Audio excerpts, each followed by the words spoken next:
सृष्टीची निर्मिती जारज, श्वेतज, जलज, अंडज, बीजज या सर्वांना मिळून झाली। बीजजपासून निर्मित कापसाच्या बोंडाने समग्र सृष्टीतील जारज निर्मित मानवाचे अंग झाकून लज्जारक्षणाकरिता कापूसापासून वस्त्र तयार करण्यात आले। बळीराजाकरिता जणू पांढरे सोनच घरात दाखल होण्याकरिता शिवारात तयार झाले। हरित क्रांतीपूर्वी पारंपरिक बियाणे व नवनवीन आधुनिक तंत्रज्ञान नसल्याने कापूस शक्यतोवर दिवाळीनंतरच फुटायचा।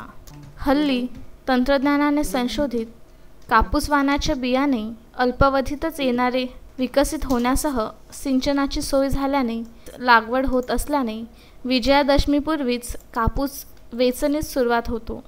बळीराजा व महिला मजूर सीतादही पूजन केल्याशिवाय कापूस वेचत नाही।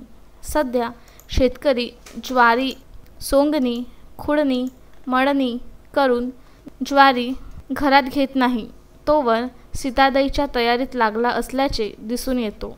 सीतादहीकरिता घरधनीच वेचणीच्या पहिल्या दिवशी गाईच्या दुधाचे विरजण लावून दही तयार करते। सकाळीच मऊ भात शिजवून पूजेची सामग्री, फुले, हळद कुंकू तयार ठेवून सुवासिनींनी मजुराकरवी पूजेची आरास केली जाते। 7 दगड धुवून कपाशीच्या झाडाजवळ मांडून कापूस फुलाच्या गोप्याची प्रतिमा करून नवीन कापसास पीळ देऊन त्याचा पाळणा केल्यावर त्यात निजवला जातो।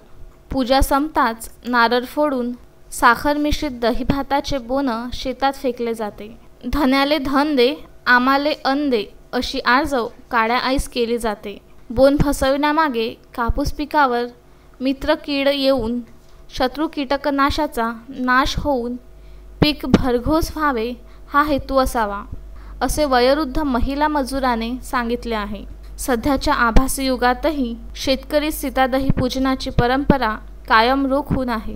सीतादही पूजनाची परंपरा कायम राखून आहे हे निश्चितच वाखाणण्याजोगे आहे। SCN न्यूज परतवाडा व विदर्भ न्यूज अमरावतीकरिता चूर्णी येथून मारुती पाटणकर यांचा हा वृत्तांत।